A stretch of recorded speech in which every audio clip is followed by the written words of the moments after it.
Thank you. The first one is to request that the board discuss teaching students about dating violence and domestic abuse for the purpose of preventing that, right? So there's been some recent losses that really shook me, and then I got some data that says studies suggest that each day 3 women are murdered as a result of intimate partner violence in our country. 40% of all murdered women are killed by an intimate partner.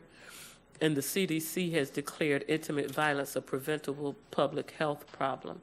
So you'll see some links were added to the discussion item, for your future review.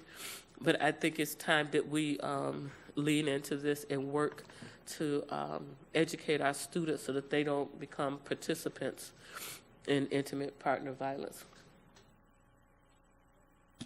So I don't disagree at all. I think for all of us, the question becomes, with our new Department of Student Wellness, I think this would fit perfectly into that work. And if our guidance counselors now have more time, then these are the sort of curriculum ideas I think that would be very beneficial moving forward. Mrs. Whitfield. I have a feeling Mr. Oswald's about to say this, but I think this might be part of the HOPE curriculum. Is it? No? Yeah, there is a statutory requirement in this area, and we do have a number of resources under human growth. Well, I was just going to say, in relation to all health things, that we should have more time allocated to that in the calendar. I think it would be nice to see both of these covered.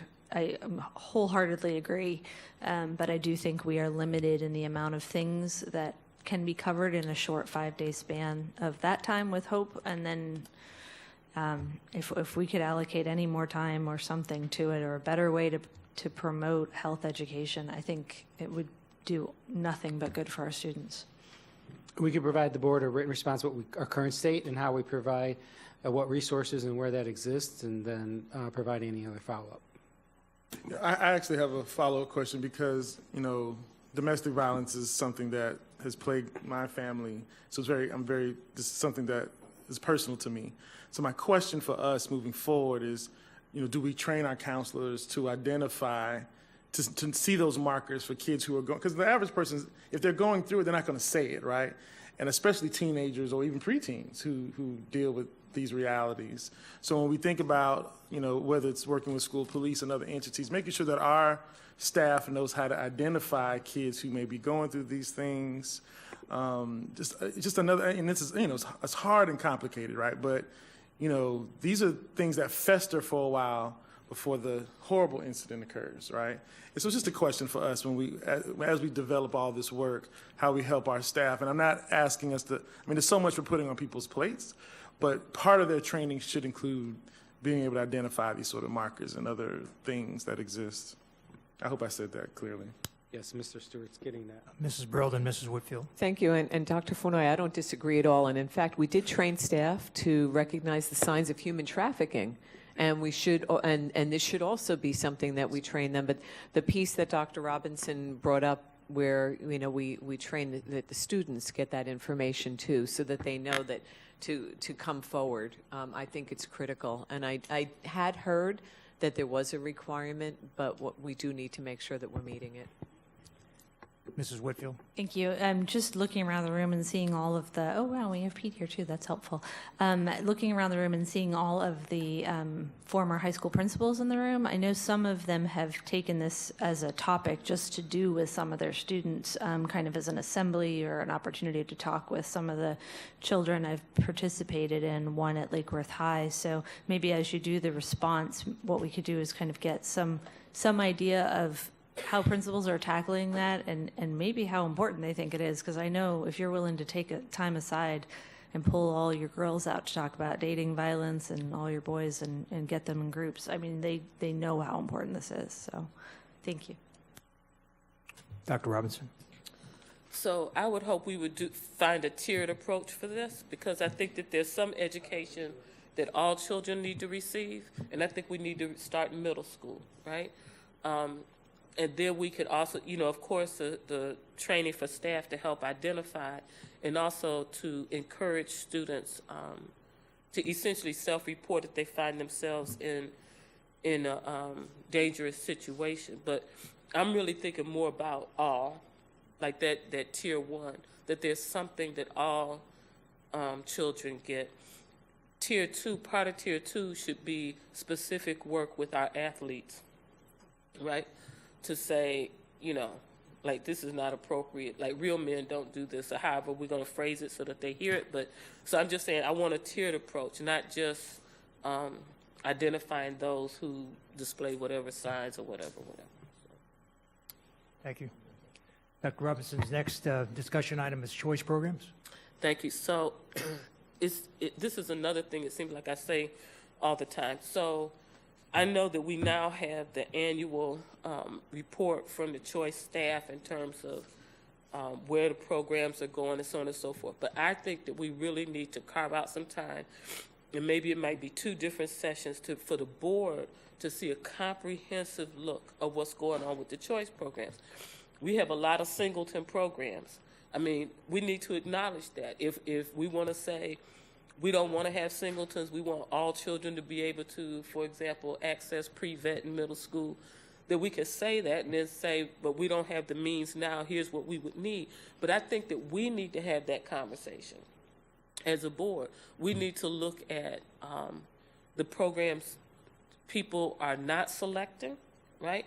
We need to look at which programs are accelerating achievement, like which programs have the highest PYG, right? I mean, I just want us to like back up and take like a big picture approach, right?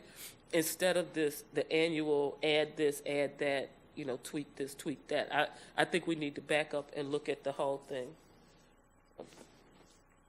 Okay. I see heads shaking. And also, as part of that, I know that Dr. Okada will bring us a report, but I'd like to see how many students don't get into certain, which academies have so many students that apply that how many of those kids are not getting in, so we can figure out which programs we want to duplicate and where we need to duplicate them. So as Dr. Okada can bring that as part of his report to us.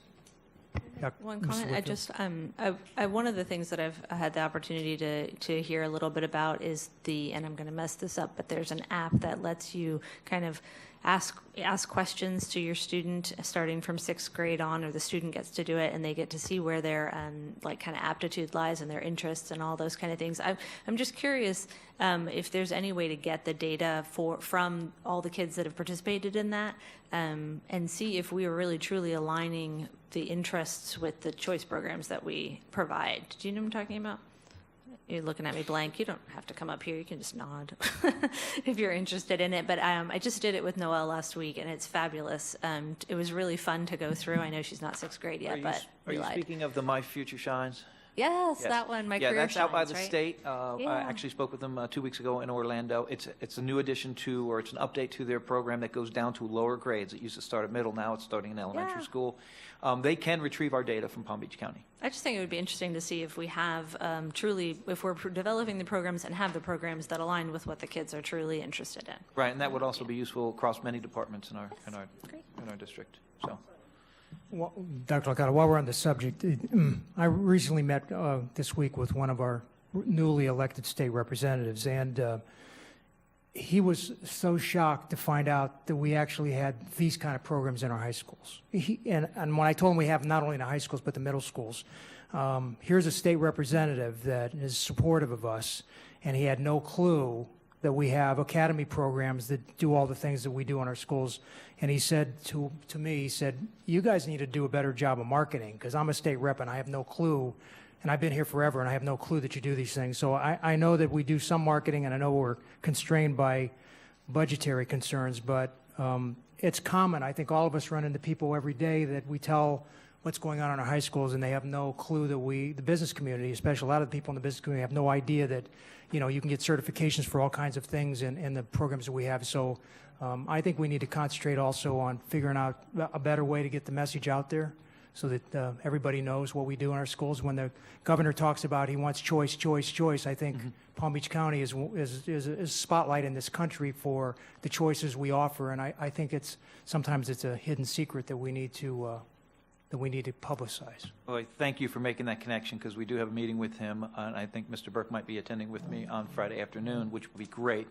It'll be great for other people to hear that. And I know that Ms. Schuyler is doing an amazing job with, we've already produced something every day about CTE Month and the Career Academies, but I think we're pulling it inside, and we need to be farther out, and I agree with you. And, there are constraints, but part of our job is working around constraints and going over hurdles to get things done. So appreciate the feedback on that, and I think you're accurate. Thank you.